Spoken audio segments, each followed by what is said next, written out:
All right, listen to this. If you were angry about the AIG bonuses, you better cover your ears for this next segment. Earmuffs, everyone, because our next guest is angry about a bailout bonus scandal that he says no one is talking about, and it has already cost American taxpayers billions, that's right, with a B, of dollars. Joining me is Democratic Congressman Dennis Kucinich of Ohio. He's the chairman of the Domestic Policy Subcommittee in the House. Congressman, thanks so much for joining us this morning.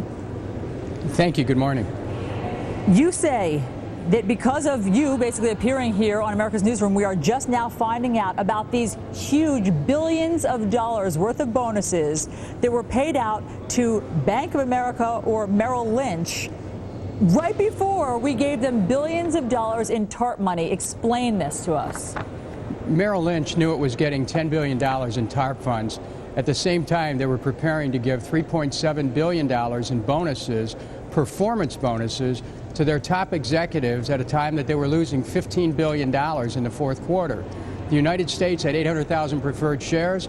The shareholders of Bank of America, which eventually took over Merrill Lynch with the help of $25 billion from the U.S. taxpayers, they were clueless.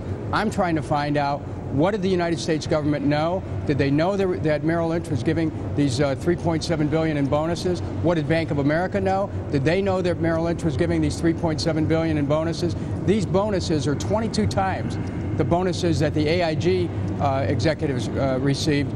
And this is not a small matter because it's U.S. taxpayers' dollars. People were told that unless Merrill Lynch and then Bank of America got the money to take over Merrill Lynch, that everything was going to collapse, and yet they gamed the taxpayers. I see this as a theft from the U.S. taxpayers, and we're on it, and we're going to stay on it. Congressman, this is so incredible what you've just told us, that the number was 22 times the $165 million bonuses to AIG that caused such a hue and cry that went out around the country. Why are we just learning about this now?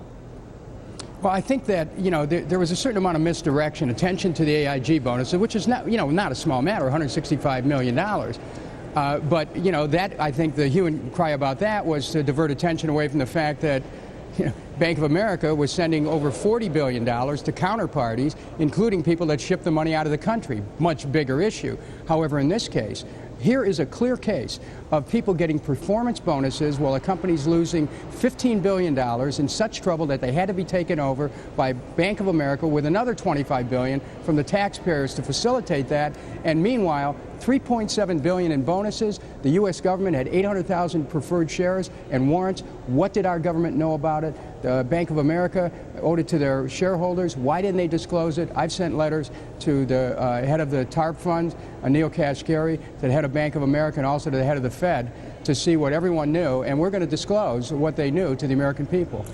These were paid out on December 8th. Which officials at this point, through your investigation, do you think knew about this? Well, it seems to me that U.S. officials would have to have known, and certainly if due diligence would require that Bank of America know exactly the condition of Merrill Lynch and whether or not there were substantial bonuses given. Understand this. Who do these bonuses go to? Only vice presidents or people at a higher level. So these were, these were bonuses that went to the top employees of Merrill Lynch, and they were performance bonuses. They weren't retention bonuses or any other kind of bonuses. They were performance bonuses. Think about it. Who do you know gets a performance bonus and in total of $3.7 billion when their company loses $15 billion, is in such shape they have to be taken over by another company? I mean, this is an outrage, especially because it involves U.S. taxpayers' dollars. It is shocking, and as you know, the White House just put pressure on the head of GM to resign. Is it time for the CEO of Bank of America, Ken Lewis, to go? Well, I think we have to see his response to this, because this really raises questions about what Bank of America knew and when did they know it and whether they let their shareholders know. So we're just, I don't want to draw a conclusion about individual culpability until we get the responses from Mr. Bernanke, Mr. Kashkari, and Mr. Lewis.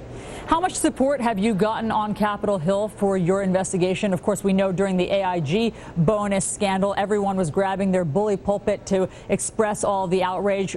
Why not about this now? Well, you know, there's so many things going on in our economy. I mean, with all people losing jobs and retirement security being in jeopardy, people without health care, people losing their homes, it's not as though, you know, there aren't other things happening, and Congress today is looking at the budget. But I just am saying, as the chairman of the Domestic Policy Subcommittee, we're focused on how the TARP money is being used. Wherever there's abuse, we're going to expose it, and this one looks like a whopper. Congressman Dennis Kucinich, thanks so much for bringing it to our attention this morning. Thank you very much.